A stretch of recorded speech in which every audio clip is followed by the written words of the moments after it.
10,000 करोड़ रुपए का पैकेज जारी किया और अभी किसानों के खाते में पैसे जा रहे हैं, डाल रहे हैं पैसे, अलग अलग तहसील का हर किसान के खाते में पैसे जा रहे हैं।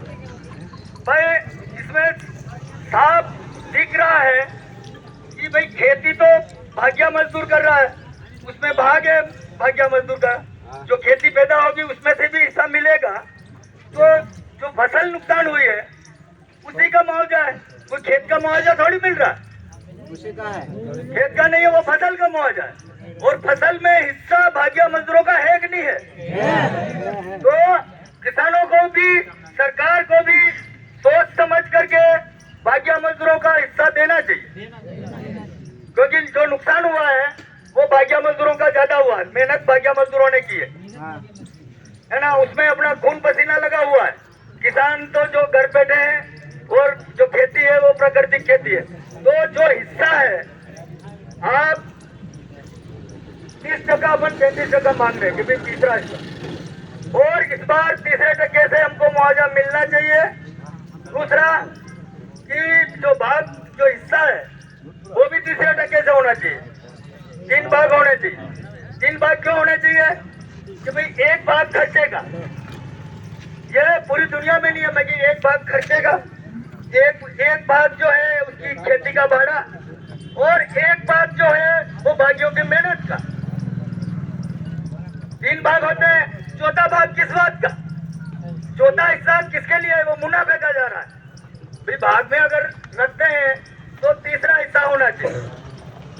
दूसरा है कि भाई जो सुविधाएं हैं वो हमको मिलनी चाहिए।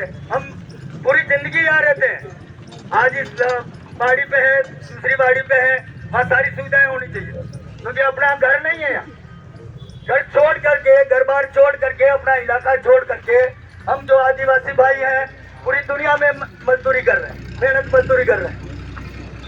चाहे शहरों में देखो तो आदिवासी, करिया काम में देखो तो आदिवासी, बाग की खेती में देखो तो आदिवासी, जो रेल पुल पुलिये मॉल जो बन रहे हैं सब में आदिवासी। और ये जो आदिवासी जो अपना इलाका है 4 राज्यों को मिला करके जो अभी अपने मांग उठा रहे हैं कि हमारा प्रदेश अलग बनाओ, भील प्रदेश, तो भील प्रदेश के जितने लोग हैं सारे के सारे पूरे भारत में मजदूरी कर रहे हैं, और मजदूरों के भी कुछ हक अधिकार तो होते हैं ना, हम भी इंसान हैं, तो हम दिन रात मेहनत कर रहे हैं। आप सोचिए कि आज की तारीख में गुजरात में खेत मजदूरी का जो कानून बना है उसकी मजदूरी है 8 घंटे की 402 रुपए, 402 रुपए है। हम बाकी 24 घंटा खेडूत के वहाँ रहते हैं, निगरानी करते हैं, काम करते हैं 24 घंटे, रात में पानी लगाते हैं, तो हमारा 24 घंटा काम।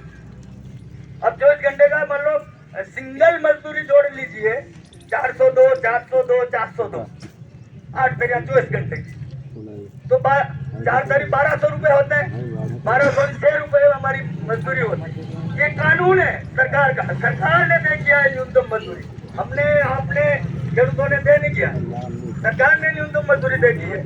तो अगर 1200 रुपए हमारी मजदूरी होती है, 4 लोग रहते हैं, तो साल भर की मजदूरी जोड़ लो। हम भागी मत, तो हमको मजदूरी दे दो, न्यूनतम मजदूरी दे दो, मजदूरी कर लेंगे।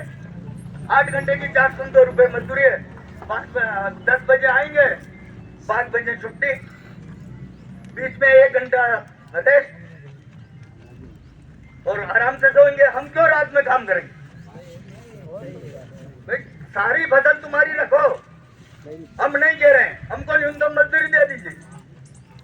इसलिए साथियों ये जो मांगे हैं अपनी, अपन को मनवाना है और अपने संगठन को मजबूत करना है और लड़ना पड़े।